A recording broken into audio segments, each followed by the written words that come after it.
তখন এবার আল্লাহ স্পষ্ট করে দিচ্ছেন, হে নবী, কোন মানুষ কাফের অবস্থায় ধ্বংস হবে আর আল্লাহ কাকে তওবা করে ফিরে আসার সুযোগ দিবে, এগুলোর চূড়ান্ত সিদ্ধান্ত নেওয়ার ইখতিয়ার আপনার নাই।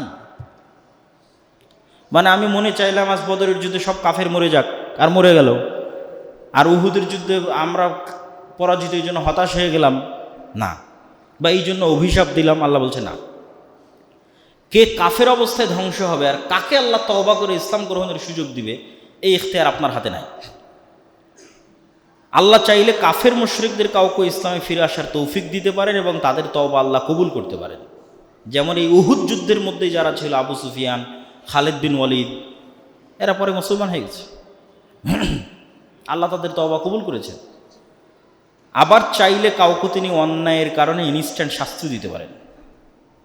আর যখন তিনি কাউকে শাস্তি দিতে চান, ফাইন্নাহুম যালিমুন, তখন আল্লাহ জালেম নয়, যাকে শাস্তি দিচ্ছে সে শাস্তিযোগ্য অপরাধ করেছে, সে জালেম। এখানে আল্লাহর একটা মূলনীতি তিনি স্পষ্ট করে দিচ্ছেন যে আল্লাহ যখন শাস্তি দেন তখন তিনি শাস্তি দানকারী নন, তখন তিনি ন্যায় প্রতিষ্ঠাকারী। ন্যায় প্রতিষ্ঠা করার জন্য শাস্তি দিচ্ছেন। আর আল্লাহ সুবহানাহু ওয়া তাআলা যখন কাউকে জান্নাতে দিচ্ছেন তখন ওই ব্যক্তি তার আমলের কারণে জান্নাতে যাচ্ছে না, আল্লাহর ক্ষমা এবং আল্লাহর দয়ার কারণে জান্নাতে যাচ্ছে। আর যখন কেউ জাহান্নামে যাচ্ছে অথবা দুনিয়াতে আল্লাহর গজবের শিকার হচ্ছে, তখন এটা আল্লাহর ন্যায়। ও শাস্তিযোগ্য অপরাধ করেছে, পৃথিবীতে ন্যায় প্রতিষ্ঠা করতে, মানুষের মধ্যে ন্যায় প্রতিষ্ঠা করতে শাস্তি দেওয়াই লাগবে।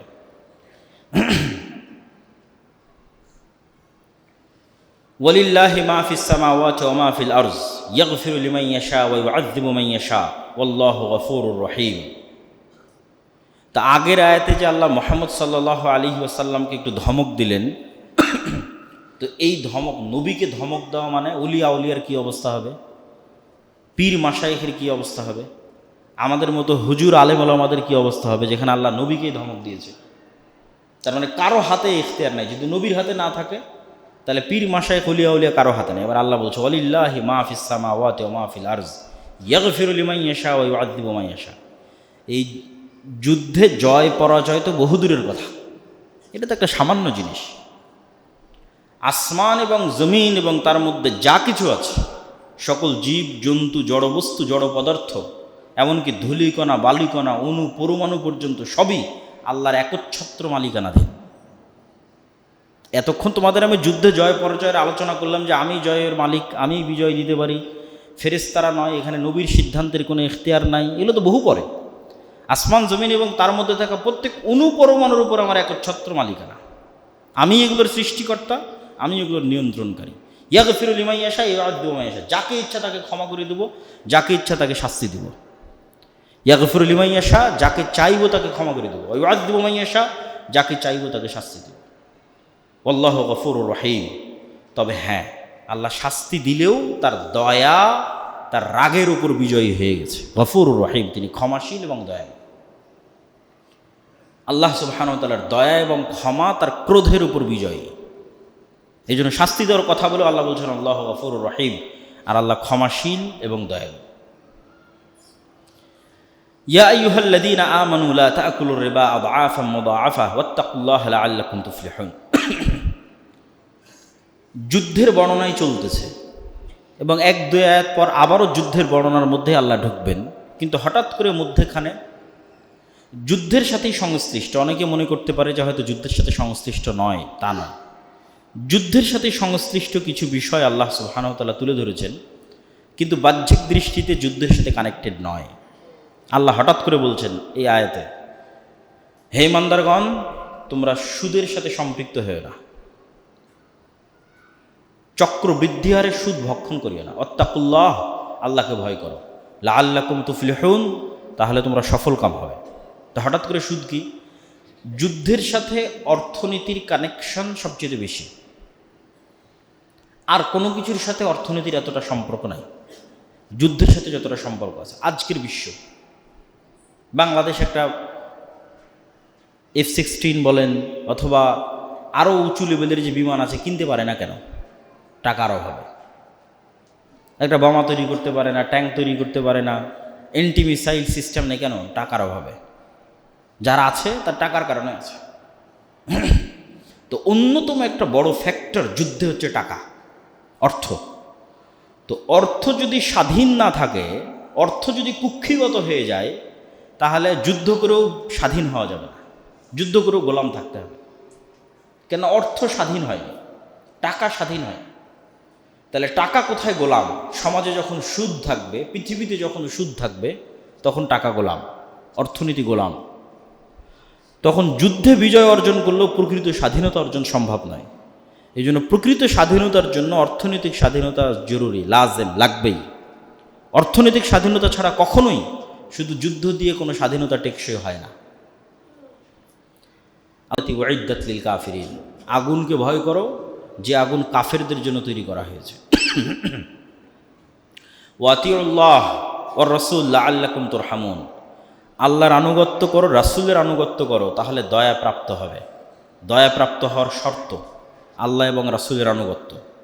ওয়াসারিউ ইলা মাগফিরাতিম মির রাব্বিকুম ওয়া জান্নাতিন আরদুহা সামাওয়াতু ওয়াল আরদ উইদ্দাত লিল মুত্তাকিন, আর তোমরা দৌড়াও, দৌড়ের প্রতিযোগিতা করো, ইলা মাগফিরাতিম মির রাব্বিকুম, রবের ক্ষমার দিকে, রবের ক্ষমার দিকে দৌড়ে যাও।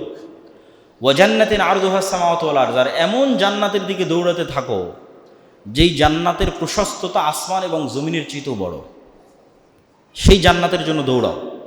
উইদ্দাত লিল মুত্তাকিন, আল্লাহ এই জান্নাত প্রস্তুত করেছেন মুত্তাকিদের জন্য।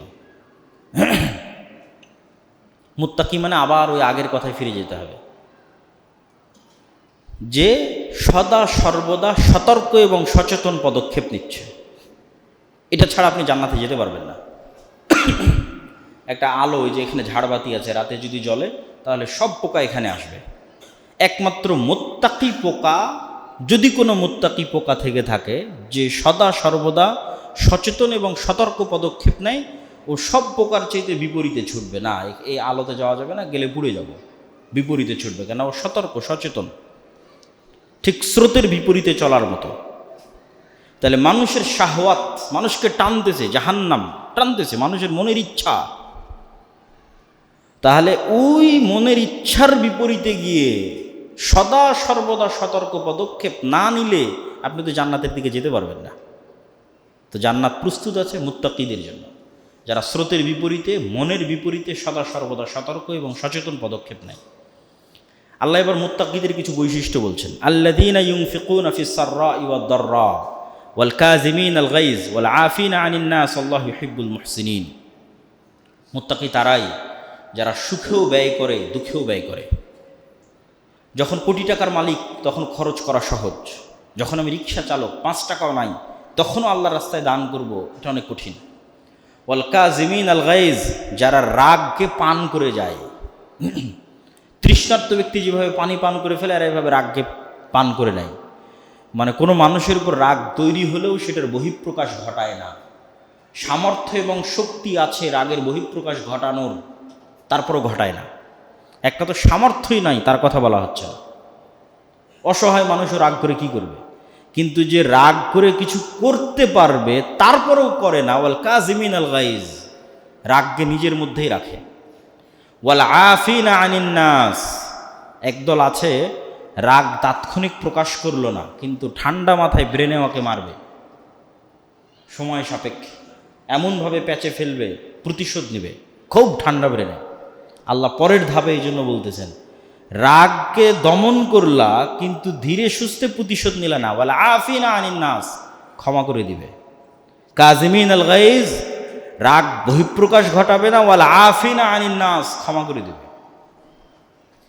এর চাইতে উঁচু স্তর কোনটা? ওটার কথা এবার সব শেষে বলছে, আল্লাহু ইউহিব্বুল মুহসিনিন। এটা তো গেল স্বাভাবিক মুত্তাকি এবং মুমিনদের কাজ। স্বাভাবিক মুত্তাকি এবং মুমিনদের কাজ হচ্ছে রাগের বহিঃপ্রকাশ ঘটাবে না, মানুষকে ক্ষমা করে দেবে। এদের চাইতে উঁচু স্তর মুহসিন, ইহসান, তারা কারা? রাগ তো চেপে যাবে, ক্ষমা তো করে দিবে, পাল্টা তার সাথে ভালো ব্যবহার করবে। এ হলো মুহসিন। আল্লাহু ইউহিব্বুল মুহসিনিন। আর এই সর্বোচ্চ স্তরে যে পৌঁছে গেছে এদেরকে আল্লাহ ভালোবাসে।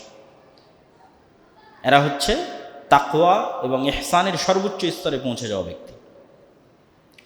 ওয়াল্লাযীনা ইযা ফাআলু ফাহিশাতাও আও যালামু আনফুসাহুম, তার মানে কি মুত্তাকি এবং মুহসিনিনরা নিষ্পাপ, কোনো গুনাহই করবে না? না, আল্লাহ বলছেন মুত্তাকি তারাই যাদের থেকে কোনো ভুল হয়ে গেলে, গুনাহ হয়ে গেলে, ফাহিশাতান বড় গুনাহ হয়ে যেতে পারে, জিনা ব্যভিচার থেকে শুরু করে যে কোনো বড় গুনাহ হয়ে যেতে পারে, আও যালামু আনফুসাহুম এবং ছোট গুনাহ হতে পারে,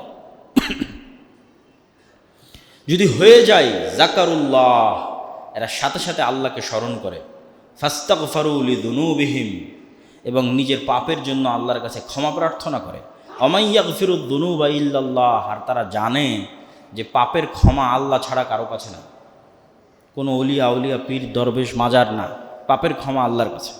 ওয়ালাম ইউসিররু আলা মা ফাআলু, আর যদি গুনাহ ছোটও হয় তবুও মুত্তাকি ওরা যে এই ছোট গুনাহ বারবার করে না, বারবার করে না। লাম ইউসিররু আলা মা ফাআলু, ওই গুনাহের উপর অটল থাকে না।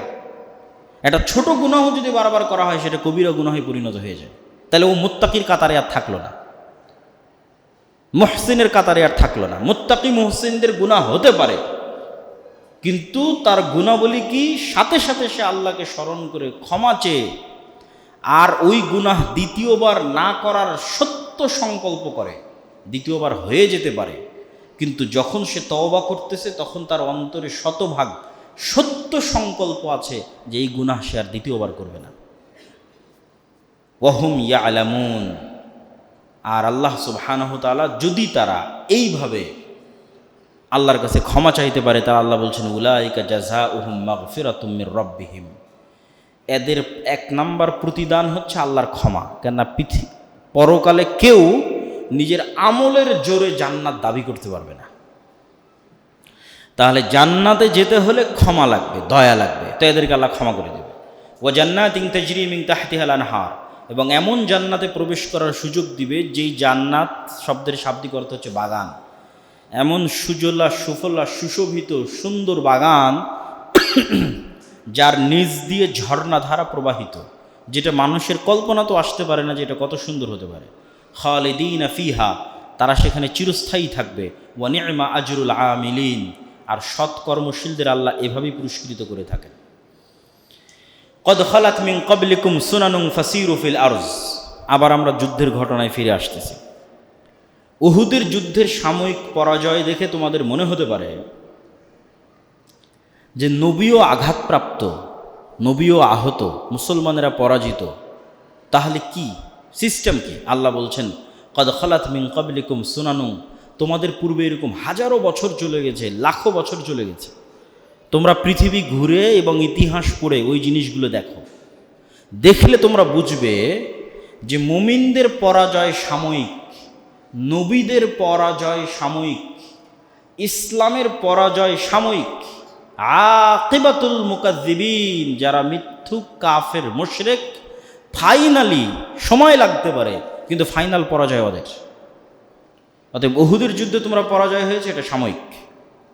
ফাইনাল পরাজয় কাদের হবে? যারা আজকে উহুদের যুদ্ধে জয়লাভ করে গেছে, ফাইনালি এদের পরাজিত হতেই হবে, একদিন আগে অথবা একদিন পরে। ওয়ালা তাহিনু ওয়ালা তাহজানু ওয়া আনতুমুল আ'লাউনা ইন কুনতুম মুমিনিন। আহত নবী, শহীদদের বিকৃত শরীর, কেননা হামজা রাদিয়াল্লাহু তাআলা আনহুর শরীরকে বিকৃত করা হয়েছে, সাময়িক বিপর্যয়, মুনাফিকদের পলায়ন এবং মুনাফিকদের টিজ মারা কথা, তারা ভয়ঙ্করভাবে এই পরাজয়ের পর সাহাবীদের আক্রমণ করে কথা বলতো। বলেছিলাম না আমাদের কথা শুনতে যে মদিনার মধ্যে থাকো, বলেছিলাম না আমাদের সাথে পালিয়ে আসো। এই যে আমাদের সিদ্ধান্ত ঠিক ছিল, আমাদের কথা না শোনার জন্যই পরাজয় হয়েছে। বলছে ওয়ালা তাহিনু ওয়ালা তাহজানু, এই ধরনের চতুর্মুখী চাপে ওয়ালা তাহিনু ওয়ালা তাহজানু, তোমরা ভেঙে পড়িও না। দিনের দাওয়াত, আল্লাহর রাস্তায় জিহাদের বিষয় তোমাদের প্রতিজ্ঞা যেন দুর্বল না হয়, এবং যারা যুদ্ধে নিহত হয়েছে এবং আহত হয়েছে তাদের নিয়ে যেন তোমরা হতাশায় না ডুবে থাকো। ও আনতুমুল আ'লাউনা, কেননা যারা মারা গেছে এরা আল্লাহর কাছে জান্নাতে জীবিত, আর তোমরা যারা দুনিয়াতে এখন পরাজিত এবং আহত অবস্থায় আছো তোমরা বিজয়ী হবা। ইন কুনতুম মুমিনিন, যদি তোমাদের মধ্যে ঈমান থাকে, যদি তোমাদের মধ্যে তাকওয়া থাকে, যদি তোমাদের মধ্যে সবর থাকে। ইয়ামসাসকুম করহুন ফাকাদ মাসাল কওমা করহুম মিসলাহ। আজকে উহুদের যুদ্ধে তোমাদের 70-এর অধিক সাহাবী মারা গেছে, অনেক তোমরা আহত, তোমাদের নবী আহত, মুনাফিকরা কথা শোনাচ্ছে। তা আজকে তোমরা যেই কষ্টের মধ্যে দিয়ে যাচ্ছ, ফাকাদ মাসাল কওমা করহুম মিসলাহ, এর চাইতে বেশি কষ্ট অথবা হুবহু এরকমই কষ্ট আল্লাহ কাফেরদের দিয়েছেন বদরে। ওদেরও 70 জন মারা গেছিল বদরে, বরং ওদের কষ্ট আল্লাহ বেশি দিয়েছিলেন। কেন? উহুদের যুদ্ধে তোমাদের 70 জন মারা গেছে কিন্তু একজনও বন্দী নয়, আর বদরের যুদ্ধে তোমরা ওদের 70 জনকে হত্যা করেছো, পাশাপাশি আরো 70 জনকে বন্দী করেছো। তোমাদের যে 70 জন মারা গেছে এরা জান্নাতে জীবিত, আর ওদের যে 70 জন মারা গেছে ওরা জাহান্নামের আগুনে জ্বলতেছে। তোমরা যারা আজকে আহত অবস্থায় আছো তোমরা একদিন বিজয়ী হবাই, আর ওরা যারা আজকে সাময়িক বিজয় নিয়ে ফিরে যাচ্ছে এরা একদিন পরাজিত হবেই। তাহলে আজকে তোমরা যে কষ্ট পাচ্ছ কাছাকাছি এইরকমই অথবা এর চেয়ে বেশি কষ্ট আল্লাহ মক্কার কাফের মুশরিকদের বদরে দিয়েছেন। ওয়া তিলকাল আইয়ামু নুদাবিলুহা বাইনান নাস, আর আমি দিনকে মানুষের মধ্যে এভাবেই ঘুরাই। যেমন গত 17 বছর এবং এখনকার ইতিহাস যদি বাংলাদেশের দেখেন তাহলে এই আয়াতটাকে আপনি মিলাতে পারবেন যে ওয়া তিলকাল আইয়ামু নুদাবিলুহা বাইনান নাস, আমি আল্লাহ সময়ের মালিক, রাজত্বের মালিক, এইভাবেই সময়কে পরিবর্তন করতে থাকি। এক সময়ের ফাঁসির কাষ্ঠের আসামি এখন মন্ত্রী, আবার এক সময়ের মন্ত্রী এখন ফাঁসির কাষ্ঠের আসামি। অতিলকাল আইয়ামু নুদাবিলুহা বাইনান নাস। তো কালকে বদরে তোমরা অল্প ছিলে, ফেরেশতা দিয়ে বিজয় দান করেছি, আজকে উহুদে তোমরা অনেক, তারপরেও তোমাদের নবী আহত, তোমাদের 70 জন নিহত। তিলকাল আইয়ামু নুদাবিলুহা বাইনান নাস। এভাবে মানুষের মধ্যে সময়কে আমি ঘুরাই। ওয়ালিয়া'লাম আল্লাহুল্লাযীনা আমানু ওয়া ইয়াত্তাখিযা মিনকুম শুহাদা, আল্লাহ যাচাই করতে চান কে তোমাদের মধ্যে প্রকৃত মুমিন। খালি যদি বিজয়ের পর বিজয় আসে তাহলে এই মুনাফিকদের চেহারা তো বের হতো না, এটা পরিষ্কার হতো না যে কে ইমানের উপর অটল আছে, এটা তো আল্লাহ জানতে চায়। শুধু ইমান আনলাম আশহাদু আল্লা ইলাহা ইল্লাল্লাহ ওয়া আশহাদু আন্না মুহাম্মাদার রাসূলুল্লাহ, কাজ শেষ, জান্নাতে চলে যাব, এটা হয় না। এই ইমানের আনয়নের পর এই কথার উপর পরীক্ষা দিতে হবে যে তুমি এই কথার উপর কতটা সত্যবাদী, যে আশহাদু আল্লা ইলাহা ইল্লাল্লাহ ওয়া আশহাদু আন্না মুহাম্মাদার রাসূলুল্লাহ, এটার উপর কতটা সত্যবাদী এর পরীক্ষা দিতে হবে। কত জুলুম, কত অত্যাচার, কত নির্যাতন সহ্য করেও তুমি এটার উপর অটল থাকতে পারো, সবর অটল থাকতে পারো, তাত্তাকু পরহেজগার থাকতে পারো, এটা পরীক্ষা দিতে হবে। ওয়া ইয়াত্তাখিযা মিনকুম শুহাদা, আর তোমরা মনে করছো যে মরে গেলাম এটা মনে হয় কষ্ট, জি না। ওয়া ইয়াত্তাখিযা মিনকুম শুহাদা, আল্লাহ তো তোমাদের মধ্যে থেকে শহীদ নিতে চায়। কেন? শহীদ হচ্ছে সর্বোচ্চ মর্যাদা। তোমাদের দৃষ্টিতে এটা মৃত্যু, বাস্তবে তো এটা জান্নাতে যাওয়ার ওসিলা। মানুষের দৃষ্টিতে এটা কি? মৃত্যু। আর আল্লাহ সুবহানাহু ওয়া তাআলার মূলনীতিতে ওই ব্যক্তি যে শহীদ হলো আর জান্নাতে যাওয়ার ওসিলা, ও মরেনি, ও জান্নাতে চলে গেছে। আপনি এখন কোন দৃষ্টিতে দেখবেন সেটা আপনার বিষয়। আপনি দেখতে পারেন যে আমি মারা গেছি, অথবা আপনি দেখতে পারেন আমি জান্নাতে চলে গেছি। দেখবেন কোন দৃষ্টিতে? আল্লাহ বলছে ওয়াত্তাখিযা মিনকুম শুহাদা, আল্লাহ তো তোমাদের মধ্যে থেকে শহীদ দিতে চায়। ওয়াল্লাহু লা ইউহিব্বুদ যালিমিন, আর আল্লাহ সুবহানাহু ওয়া তাআলা যারা অত্যাচারী জালেম তাদেরকে ভালোবাসেন না এবং এদেরকে বিজয় দিবেন না। ওয়ালিয়ুমাহহিসাল্লাহুল্লাযীনা আমানু ওয়া ইয়ামহাকাল কাফিরিন। আম হাসিবতুম আন তাদখুলুল জান্নাহ, ওই আগের কথাকে আল্লাহ আরো শক্ত করে বলতেছে। আম হাসিবতুম আন তাদখুলুল জান্নাহ, তোমরা কি মনে করে নিয়েছো জান্নাত মামার বাড়ি, নানির বাড়ি, হাতের মোয়া, পড়লাম কালেমা চলে গেলাম জান্নাত? না। ওয়ালাম্মা ইয়ালামিল্লাহুল্লাযীনা জাহাদু মিনকুম, আল্লাহ সুবহানাহু ওয়া তাআলা দেখতে চায় যে ইসলাম দিন সাময়িক আবেগের নাম নয়, দীর্ঘস্থায়ী ইস্তেকামাত এবং দীর্ঘস্থায়ী সবর ছাড়া প্রকৃত মুমিন হওয়া যায় না। তোমরা কি জান্নাতে যাওয়াকে এতই সহজ মনে করলে? কালেমা পড়বা, মুসলমান হবা, জান্নাতে চলে যাবা? না, আল্লাহ সুবহানাহু ওয়া তাআলা পরীক্ষা করে দেখতে চায় যে কে আল্লাহর রাস্তায় কেমন ত্যাগ আর কুরবানি দিতে পারে। আর কে আল্লাহর রাস্তায় ত্যাগ এবং কুরবানি দিতে ব্যর্থ? ওয়া ইয়ালামু আস-সাবিরিন, আর কে ধৈর্য ধরতে পারে আল্লাহর রাস্তায় বিপদ আপদ, দুঃখ, কষ্ট, জুলুম, অত্যাচার সব কিছুর মোকাবেলায় কে ধৈর্য ধরতে পারে, আল্লাহ এটা দেখতে চান। ওয়ালাকাদ কুনতুম তামান্নাউনাল মাউতা মিন ক্বাবলি আন তালকাউহু ফাকাদ রাআইতুমুহু ওয়া আনতুম তানজুরুন। উহুদের যুদ্ধের শুরুতে একদল সাহাবী খুব আবেগী ছিল, যারা বদরে অংশগ্রহণ করতে পারেনি, যে আমরা এবার যদি উহুদের যুদ্ধে পায়ে একদম তুলাধনা করে দেব। তখন আল্লাহ তাদেরকে একটু শিক্ষা দিয়ে বলতেছেন, ওয়ালাকাদ কুনতুম তামান্নাউনাল মাউতা, তোমরা তো মৃত্যু চাচ্ছিলে, যে হ্যাঁ আমরা মদিনার বাইরে গিয়ে মোকাবেলা করব, যুদ্ধ করব, কিন্তু এখন ফাকাদ রাআইতুমুহু ওয়া আনতুম তানজুরুন, এখন মৃত্যু যুদ্ধ তোমাদের চোখের সামনে উপস্থিত। তো শুধু তাৎক্ষণিক মুখের কথা আর বাস্তবতা এক নয়, এটা আল্লাহ শিক্ষা দিচ্ছেন, যে মুখে বললাম যুদ্ধ করব, আর বাস্তবের যুদ্ধের মাঠে টিকে থাকা এক নয়। যখন বাস্তবে মুহাম্মদ সাল্লাল্লাহু আলাইহি ওয়াসাল্লামকে উহুদের মাঠে চারিদিক থেকে শত্রুরা ঘিরে ধরেছে, তখন মুহাম্মদ সাল্লাল্লাহু আলাইহি ওয়াসাল্লামের পাশে কয়জন ছিল? সর্বোচ্চ 7 থেকে 10 জন। আবু তালহা আল আনসারী, মুসআব, আবু দুজানা, উম্মে আম্মারা, অল্প কয়েকজন সাহাবী। যখন মুসআব বিন উমাইর যুদ্ধের মাঠে মারা গেল, যিনি রাসূল সাল্লাল্লাহু আলাইহি ওয়াসাল্লামের পতাকা বাহক ছিলেন, তার চেহারা কিছুটা আল্লাহর নবীর সাথে মিলত। তখন মুশরিকরা ছড়িয়ে দিল যে মুহাম্মদ সাল্লাল্লাহু আলাইহি ওয়াসাল্লাম মারা গেছে।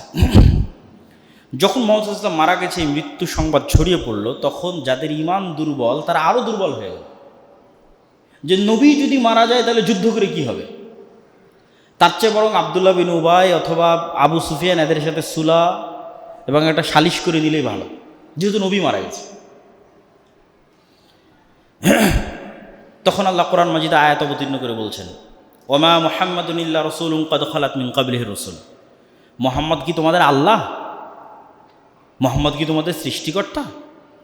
মুহাম্মদ একজন রাসূল মাত্র। ওমা মুহাম্মাদুন ইল্লা রাসূল, শুধু রাসূল, সাধারণ তোমাদের মানুষ, কিন্তু আমি তাকে রাসূল বানিয়েছি।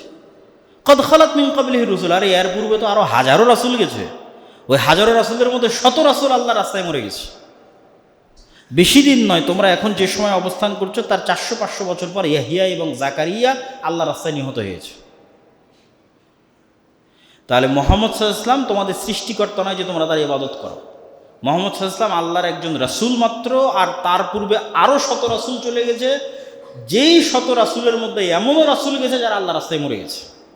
আফাইম মাতা আও কুতিলান কালাবতুম, তাহলে মুহাম্মদ যদি স্বাভাবিক মৃত্যুবরণ করে সাল্লাল্লাহু আলাইহি ওয়াসাল্লাম, আও কুতিলা, অথবা মানুষ তাকে হত্যা করে, ইন কালাবতুম আলা আকাবিকুম, তোমরা দিন থেকে ফিরে যাবে, তাহলে তো তোমরা ঈমানই আনো না।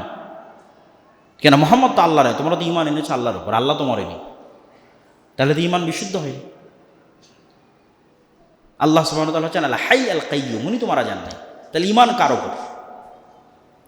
ওমান ইয়ানকালিব আলা আকিবাই ফালান ইয়াদুরুল্লাহ শাইআ, আর কেউ যদি ঈমান থেকে মুখ ফিরিয়ে নেয়, ও আল্লাহর কোনো ক্ষতি করতে পারবে না। আল্লাহ আর এক জাতিকে মুমিন বানাবে, তাদের দিয়ে তার দিন বিজয় করাবে।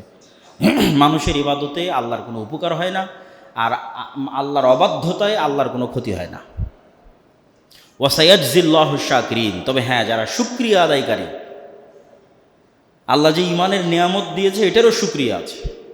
তো এই শুকরিয়া আদায়কারীদের মধ্যে একজন সাহাবী হচ্ছেন, অনেক সাহাবী, তার মধ্যে একজনের কথা ইতিহাসে উল্লেখযোগ্য, আনাস ইবনে নাজর। উনি বললেন, তোমাদের নবী যদি মৃত্যুবরণ করে, তো তোমাদের নবী যেই রাস্তায় গেছে তোমরা ওই রাস্তায় চলে মৃত্যুবরণ করো। এবং উনিও বীর বিক্রমে যুদ্ধের ময়দানের মধ্যে ঢুকে গেলেন মুশরিকদের মধ্যে, যে নবী যদি মারা যায় তাহলে নবী যে রাস্তায় মারা গেছে আমিও সেই রাস্তায় মারা যাব। তখনও কিন্তু স্পষ্ট হয়নি যে আল্লাহ নবী বেঁচে আছে না মারা গেছে। এবং আনাস বিন নাজর রাদিয়াল্লাহু তাআলা আনহু বীর বিক্রম যুদ্ধ করে তিনিও শহীদ হয়ে গেলেন। আর এই সেম আয়াত যখন মুহাম্মদ সাল্লাল্লাহু আলাইহি সাল্লাম সত্যিকারই মারা গেলেন, যখন তার মৃত্যু হলো, উহুদের যুদ্ধে না, একদম পরে, মক্কা বিজয়ের পরে, তখন তো ওমর রাদিয়াল্লাহু তাআলা মানতে চান না যে মুহাম্মদ সাল্লাল্লাহু আলাইহি সাল্লাম মারা গেছেন। তখন আবু বকর রাদিয়াল্লাহু তাআলা এই আয়াত পাঠ করে নিশ্চিত করলেন যে মুহাম্মদ সাল্লাল্লাহু আলাইহি সাল্লাম মারা যেতে পারে। ওয়ামা কানা লিনাফসিন আন তামুতা ইল্লা বিইজনিল্লাহ কিতাবাম মুআজ্জালা, তোমরা উহুদের যুদ্ধে অংশ নাও আর উহুদের যুদ্ধে থেকে পালিয়ে মদিনার মধ্যে লুকিয়ে থাকো, মৃত্যু আল্লাহর নির্ধারিত কিতাবে আছে, কারো বাপের ক্ষমতা নাই যে স্বেচ্ছায় মৃত্যুবরণ করে আর স্বেচ্ছায় বেঁচে থাকে, বরং আল্লাহর কিতাবে নির্ধারিত।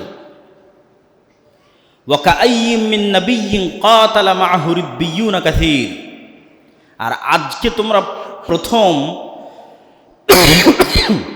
তোমরা প্রথম মুহাম্মদ সাল্লাল্লাহু আলাইহি সাল্লামের সাথে যুদ্ধ করতেছো না, ইতিপূর্বে আর কত নবীর সাথে এরকম কত রব্বানি লোক যুদ্ধ করেছে আল্লাহর রাস্তায়, তার হিসাব নাই। ওয়াকাআইয়িম মিন নাবিয়্যিন, আর কত নবী ইতিপূর্বে, কাতালা মাআহু রিব্বিয়ুনা, যাদের সাথে যুদ্ধ করেছে আল্লাহওয়ালা মানুষেরা, রব্বানি মানুষেরা, আল্লাহওয়ালা মানুষেরা। ফামা ওয়াহানু লিমা আসাবাহুম ফি সাবিলিল্লাহ, আল্লাহর রাস্তায় যুদ্ধ করতে গিয়ে তাদের যা বিপদ আপদ দুঃখ কষ্টের মুখোমুখি হতে হয়েছে, মা ওয়াহানু, তারা দুর্বল হয়নি। ওয়ামা দাউফু, মানসিকভাবে ভেঙে পড়েনি। ওয়ামাস্তাকানু, আত্মমর্যাদা আত্মসম্মান বিসর্জন দেয়নি। আল্লাহু ইউহিব্বুস সাবিরিন, আর আল্লাহ এইরকম ধৈর্যশীলদের পছন্দ করেন। মনে করিও না যে আজকে উহুদের যুদ্ধে তোমরা প্রথম এরকম পরিবেশ পরিস্থিতির মুখোমুখি হয়েছ। ওয়ামা কানা কওলুহুম ইল্লা আন ক্বালু, যারা তোমাদের পূর্বে যুদ্ধ করেছে আল্লাহর রাস্তায়, তারা কি বলতো জানো? তারা বলতো রব্বানা গফির লানা যুনুবানা, হে আমাদের প্রতিপালক আমাদের পাপকে ক্ষমা করে দিন। ওয়া ইসরাফানা ফি আমরিনা, সিদ্ধান্তে যদি কোনো ভুল হয় সেটা মাফ করে দিন। ওয়াসাব্বিত আকদামানা, আমাদের পাকে যুদ্ধের মাঠে মজবুত রাখুন। ওয়ানসুরনা আলাল কওমিল কাফিরিন, আর আমাদেরকে কাফের সম্প্রদায়ের উপর বিজয় দান করুন। ইয়া আইয়ুহাল্লাযীনা আমানু ইন তুতিউল্লাযীনা কাফারু ইয়ারুদ্দুকুম আলা আকাবিকুম ফাতানকালিবু খাসিরিন।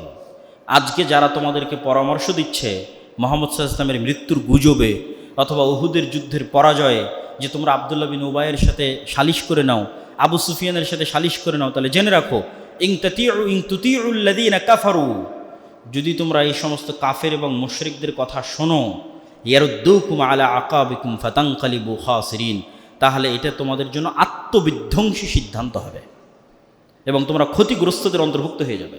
বালিল্লাহু মাওলাকুম, আল্লাহ তোমাদের অভিভাবক। ওয়া হুয়া খায়রুন নাসিরিন, আর আল্লাহ সবচেয়ে শ্রেষ্ঠ সাহায্যকারী। আল্লাহর কাছে আশ্রয় প্রার্থনা করো, আল্লাহর কাছে ফিরে যাও, আল্লাহর কাছে সাহায্য প্রার্থনা করো।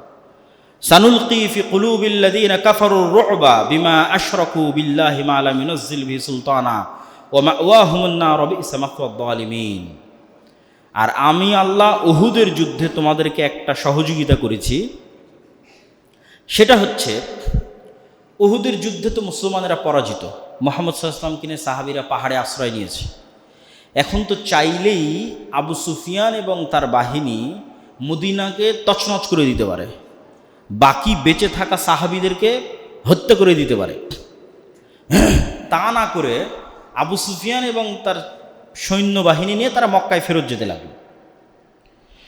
মক্কায় ফেরত যাওয়ার পথে 7, 8, 9, 10, 15, 20 কিলোমিটার যাওয়ার পর তাদের মাথায় কাজ করেছে, আরে আজকে তো আমরা যুদ্ধে বিজয়ী, তো ফেরত যাচ্ছি কেন? আজকেই তো সুযোগ মদিনাকে মাটির সাথে মিশিয়ে দেওয়ার, যতজন বেঁচে আছে সবকে হত্যা করার। তখন ওরা আবার ইনস্ট্যান্ট সিদ্ধান্ত নিল যে না, চলো ফিরে যাই। তখন একজন সংবাদ বাহক এসে মুহাম্মদ সাল্লাল্লাহু আলাইহি ওয়াসাল্লাম এবং তার সাহাবীদের সংবাদ দিল যে আবু সুফিয়ান এবং তার সৈন্যবাহিনী পুনরায় প্রস্তুত হচ্ছে পুনরায় মদিনা আক্রমণ করার জন্য। তখন রাসূলুল্লাহ সাল্লাল্লাহু আলাইহি ওয়াসাল্লামের সাথে যারা ছিল সবাই আহত, নিহত যারা তারা তো গেছে, বাকি যারা আছে কারো মাথা ফাটা, কারো হাত ভাঙ্গা, কারো পা ভাঙ্গা, কারো রক্ত বের হচ্ছে, ঠিক আছে, রাসূল সাল্লাল্লাহু আলাইহি ওয়াসাল্লামের নিজের দাঁত ভাঙ্গা। তখন আল্লাহ নবী বলছে এখন কারা যুদ্ধের জন্য প্রস্তুত হবে, এখন এই আহত অবস্থায়। তো রাসূল সাল্লাল্লাহু আলাইহি ওয়াসাল্লামের সাথে থাকা সব সাহাবীরা যুদ্ধের জন্য প্রস্তুত এবং তারা বলল হাসবুনাল্লাহ ওয়া নি'মাল ওয়াকিল নি'মাল মাওলা ওয়া নি'মান নাসির। এই সংবাদ যখন আবার আবু সুফিয়ানদের কাছে পৌঁছলো, তখন ওটার কথা আল্লাহ বলেন সানুলকি ফি কুলুবিল্লাযীনা কাফারুর রু'বা, উহুদের যুদ্ধে আল্লাহর সহযোগিতা ফেরেশতা নয়। কেন ফেরেশতা আসার যে শর্ত দেওয়া হয়েছিল ওটাতে তোমরা উত্তীর্ণ হতে পারবে। ফেরেশতা দেওয়ার শর্ত দেওয়া হয়েছিল তাসবিরু ওয়া তাত্তাকু, ধৈর্য ধরতে হবে, তাকওয়া থাকতে হবে। আল্লাহর নবী যেখানে তোমাদের 40 জন তীরন্দাজ থাকতে বলেছিল সেখানে তোমরা থাকোনি।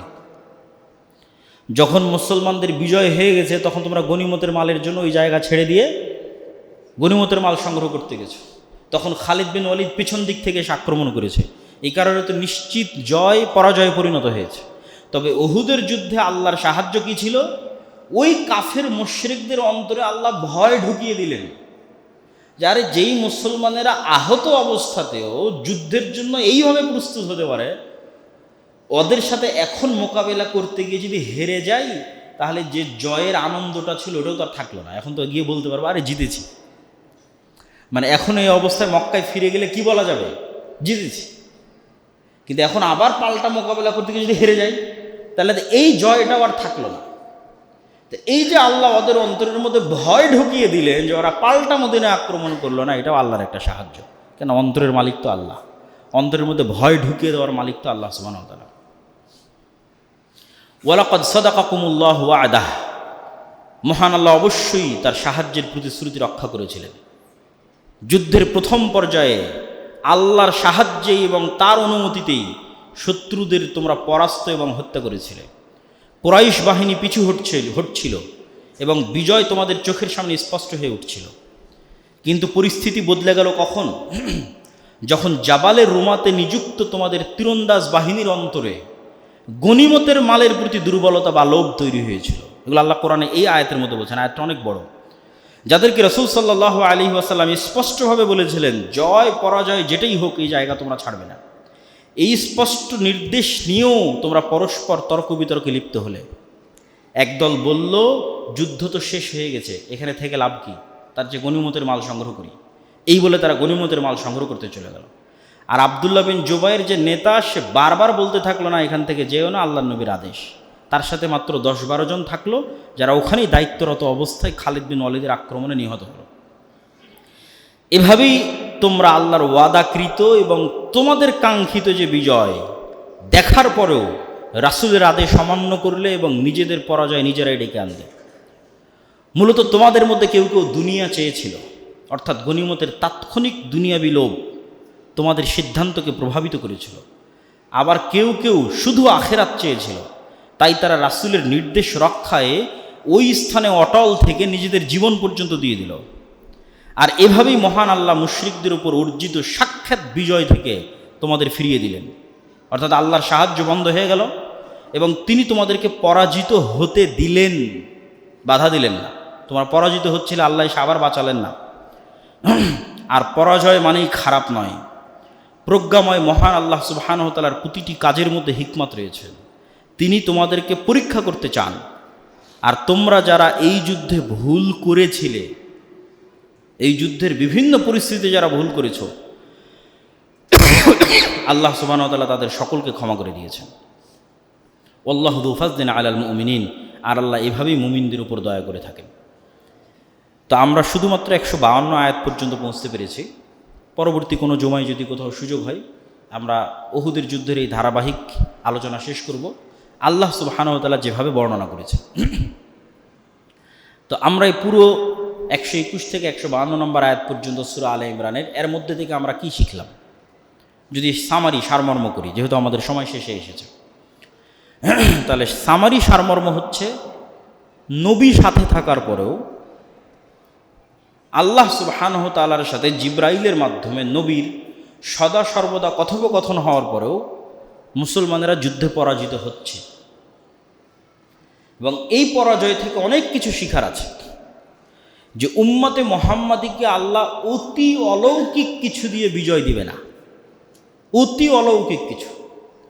ফেরেশতাদের ওখানেও আল্লাহ বাধা দিলেন, মানে সংশোধন করে দিলেন যে তোমরা মনে করিও না যে ফেরেশতা আসলেই জিতে যাব, আর ফেরেশতা না আসলে আমরা পরাজিত হব। জয় পরাজয়ের মালিক আল্লাহ।